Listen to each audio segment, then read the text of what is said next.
Hello, welcome to the May 2021 Drop In with Debbie blog. Today's story is about John C. Coffman, a man of many interests. Dear reader, John C. Coffman embraces life with, I wonder if I can do that approach.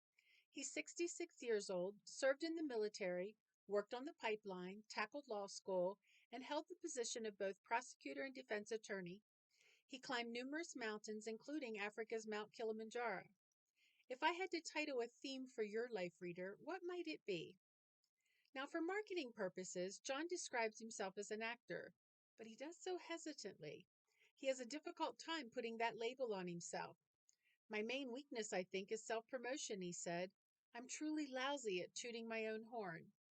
However, with 60 to 80 film credits to his name, he's lost count because it's so many. I'm going to bet that this current title is secure for a few more decades.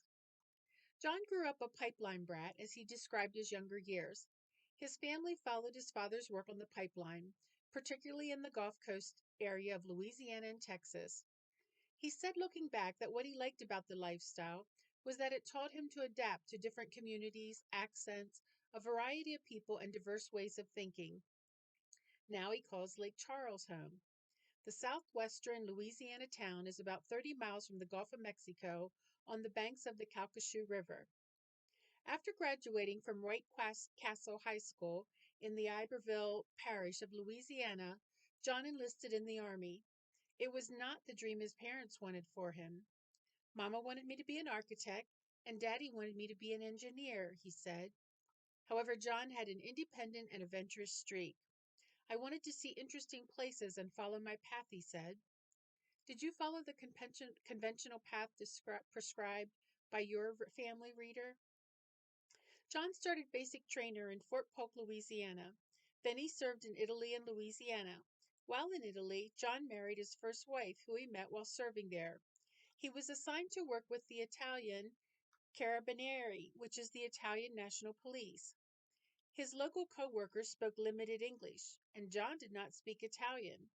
So for the first 6 months, he worked 12 hours a night with the fellow Carabinieri, who were determined to teach him Italian.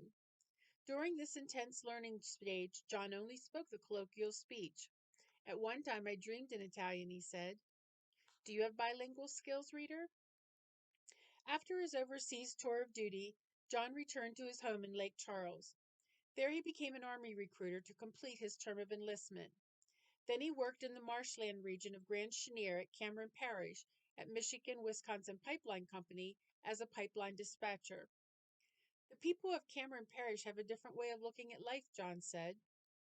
Similar to his experience in Italy, John learned to adapt to a divergent workplace. Each employment venue allowed John to hone a kaleidoscope of talent in understanding diverse populations. His aptitude broadened in capturing regional dialects, syntax, and accents. By now, John and his first wife divorced. Reader, how do you connect and show sympathy and for empathy rather than sympathy for other cultures? I apologize. I want to say that again. Reader, how do you connect and show empathy for other cultures? In 1982, John attended McNeese State University and graduated with a BS in accounting. In 1984, he also remarried. Tina, to whom he's still married, shared his love of nature and adventures. John and Tina met at the Karate Dojo, which is a school for the discipline of the martial arts. My life would be totally different without her in it, John said tenderly of their relationship. 2 years later, John entered Loyola University School of Law in New Orleans. I have a bad habit of seeing things and thinking, I wonder if I could do that. And so the challenge was law school, John said. After graduating in 1989 with his JD in civil law, John landed a position on a litigation project for Energy Corp. This existed solely to deal with a class action lawsuit against the nuclear power companies, John explained. I was bored out of my mind, he said. I learned more about power plants than you would ever want to know. After the lawsuit was settled, John moved to a new position, working for the Lake Charles Public Defender's Office. A couple years later, he did some consulting for 2 years in Washington, D.C., and then back to Lake Charles again. This time, he took a position with the district attorney's office. For the next 12 years, he served on the prosecuting side of the courtroom. To me, it's diving into the pile from a different direction. You take a side and make an argument, he said. In 2010, John retired from the district attorney's office with a plan to open his own practice. He didn't want to be aggressive about bringing in business. He imagined more the life of a gentleman farmer, he described. For the next 6 years, he was sole practitioner of John C. Coffman, APLC. However, in the process, he learned that you have to go big or go home. With needed expenses to cover the office and employee costs, he would not have been able to take a relaxed approach to bringing in business. So John retired from the law. Reader, have you followed a life path that has been right for you? Undeniably, John's curious nature would not let him rest for long. It was October 2012. Hurricane Isaac was approaching the Louisiana shoreline. John and Tina had prepared the house for the potential winds. He was checking the news on his computer when an email popped up from an old army buddy. His friend said they were having a casting call for the film Olympus Has Fallen. If interested, John was to send a picture. He wrote to John that they were looking for someone to play a Marine Corps general, and he said, "John, they are describing you." After dickering in his mind with the internal dialogue of yes or no, John pulled up a picture, attached it, and hit send. He was 58 years old. He really didn't expect to hear anything more about it. 45 minutes later, he received a response. "You are perfect. I have to show this to the director. We'll let you know in the morning." John was so surprised. "That was not even on my radar," he said. He printed the email to take downstairs to show his wife. "I was laughing about it," he said. "I expected the next day to get the sorry letter." Instead, the next day's email told John to get to Shreveport, Louisiana. He had the role and needed to arrive on set immediately. John spent a week with the film crew, and he said, "I had a blast." He worked with Morgan Freeman, Angela Bassett, and Robert Forster. As well, there was a group of about 20 background actors on the set who coached John. "They knew I was green, and everyone gave me tips," he said. The process of making a film intrigued him. He was amazed at the attention and time given to details, such as the light and shadows in a shot. "You realize why it costs so much," he said. He also enjoyed the opportunity to watch great actors firsthand. Afterwards, he received a kind note from Robert Forster. The first week whetted John's appetite to pursue more acting roles. "Let me follow this path and see where it takes me," he said. The instinct to move in that direction flourished. He said his acting career typically falls into these categories: grandpa, military, ex-military, and courtroom scenes such as the judge or lawyer. John said about one of his characters, "I really liked playing the badass grandpa." Another time he played a philandering church deacon. He enjoys the "I will mess you up" roles. John explained that throughout his legal career, he had prosecuted and defended many people who engaged in heinous behaviors and felt they had justification. "Warped, stupid reasons to normal people, but reasons all the same," he said. So it is with some of his characters where he has the freedom to actualize an evil person. "Normal rules don't apply to them," John said. "They make their own rules." He gives the example of Mr. Big in Hawkshaw's Malison. The character was, as John describes, a totally sadistic killer. But in Mr. Big's mind, it was all for his family and especially for his granddaughter. Similarly, in the indie film The Space Between, John played a ruthless man who would torture or murder to get his wife back. It's easy to play the villains over the top, just evil, one-dimensional. They have their reasons, their humanity. It's especially difficult in short films. But that is the challenge and fun of being an actor. John said, "Reader, would you be able to see the multifaceted sides of an evil character to portray more of their humanity?"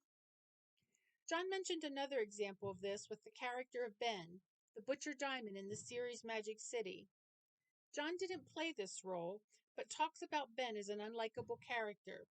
John describes him as a brutally sadistic killer, who in the first season seemed untouchable, and totally bad. The impression was, this guy needs to die badly. However, in season 2, the writers developed more of the character's humanity. We see weakness in Ben, John said. He became more interesting to me, the viewer. The writers fleshed him out as a person. Granted, he's still an evil bastard that needs to die, but now he's more interesting to the viewers. That insight into the dark side of all of us allows John to maintain a there but by the grace of God go I attitude when depicting his films. It helps him find the multi-dimensional nature of his characters. Reader, are you able to define the dimensions of your personality? John enjoys the film industry. He said it changed him. I didn't realize how stressed I was when I would come out of a courtroom, he said of his days when he practiced law. Now he said every day is slightly different and he looks forward to the new challenges. I also have a very understanding wife who puts up with me and what she calls my weird hobby, he said about Tina. A memorable film for John was in 2013 when he was cast for the role of the Centers for Disease Control executive in Dallas Buyers Club. I was cussed out for 6 hours by Matthew McConaughey, he said. Then he added with a laugh, 26 times, talking about the many retakes needed to get the right footage. In 2015, he played beside Helen Mirren and Bryan Cranston in Trumbo.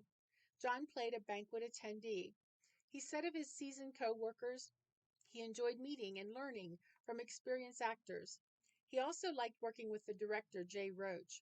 John said that after his time on Trumbo, he would beg to be in anything Roach directs. John appreciated the work involved in filming line by line and scene by scene. All of that is then compiled into the film we viewers watch. John said that Bryan Cranston can turn his character on and off in a second. He laughed and joked the whole time between takes. He said of Cranston's real life persona, he's a good guy. At one point, there was a break while the crew set up the next scene. John and Helen Mirren stood in the ballroom and talked. Just two actors getting to know each other during a pause in filming. She was a joy to chat with, John said. He later described Helen to his wife as a really sweet lady. Later that day, he teasingly told Tina, I'm in love with an older woman. Tina responded with, she's probably already forgotten your name. John thinks Tina was probably right. John described his acting career as feast or famine. There are times he has a lot of projects. During one of my interview sessions, he had been on 4 sets in a 10-day period. Then there are dry spells in the casting calls. When there is a lull, I start to get antsy, he said. To continue to hone his craft, John enrolled in acting classes in Lafayette, Louisiana. He described it as an active film community that has been very helpful to him. There, John met Rachel Whittle, a fellow actor, who John credits as one of his mentors and teachers. Those connections also generated recommendations for other films. When John started his acting journey, it was more out of curiosity. He just wanted to see where this path would lead. He recognizes that the film industry is a fickle business, and there's no telling what I'll be doing tomorrow, he said. When he was working in law, John said that he would go fishing to get away from people. Now he has found more fulfillment in life. I don't need to do that anymore, he said. Where do you find your fulfillment in life, reader? John said that even in his hobbies, he still approaches each new interest with a lot of curiosity. He will say to himself, I wonder if I can do that. Then he attempts the challenge. He and Tina treasure their time together. They share some common hobbies. They both love adventures, mountain climbing, bike riding, travel, being outdoors, and enjoying nature. John also enjoys fishing and woodworking, anything else that may strike my fancy, he said. John's personal quest of discovering new and interesting activities has served him well. He holds the status of black belt in Shotokan, karate, and judo. Hey, Colorado fans! John climbed our 4 tallest mountains, Mount Elbert, Mount Massive, Mount Harvard, and Blanca Peak. He has lived most of his life at sea level, and he wanted to see how well he could handle the high altitude. This was in preparation for an upcoming massive challenge. A few months later, John climbed to the summit of Mount Kilimanjaro, Africa. What has been a major accomplishment for you, reader? One day, John observed a gentleman playing a guitar made out of a cigar box. John asked himself, I wonder if I could do that. He wanted to be able to play at least one song. He bought a kit and built the cigar box guitar. He started practicing 2 or 3 times a week. Within a month, he was able to play the old gospel song, In Heaven Sitting Down. Or, as John describes, I could get through the whole thing without too many flubs. He also figured out the chords to Twinkle, Twinkle, Little Star, Happy Birthday, Are You Lonesome Tonight, and one of my absolute favorites, I'm So Lonesome I Could Cry. John said he practices in his shop so he doesn't subject his wife Tina to what he describes as my bad picking. So once again, John received his answer to the question, I wonder if I could do that. He said, I guess I can, just not that well. In the past 2 years, John and his wife Tina had to renovate a large portion of their home that was destroyed by August 2020 Hurricane Laura. He also worked on repairs to his mother in law's house. It has been a long, grueling process. There aren't enough contractors to go around because the need is so great. As well, when you find a company to work with you, there is a long waiting list before they can start on your home. For those of you that follow John online, you've watched him do a lot of work on his own, and you hear about the months he waits for others to do the required construction. Yet John's social media also gives you a glimpse into the world of movies, television, and make-believe. In spite of the hurricane and pandemic setbacks, John's acting career continues. Recently, he was on the set for the television show NCIS NOLA. He said, they asked if I wanted to be a part of the last 3 shoot days for the show's final episode. In his horizon, he wants to do more writing. He has been working on some film scripts. He also would like to learn photography. Albert Einstein once said, I have no special talent, I'm only passionately curious. John C. Coffman's curiosity feeds his approach to life. He questions, I wonder if I can do that. He says, sometimes I can't, sometimes I can. Sometimes I can, but not very well. And that's fine, now I know. We reached the end of this part of the blog, reader, asking that question again. What is a theme, a drive, or approach that has been intertwined through your life? Thank you for listening to the Drop In with Debbie blog.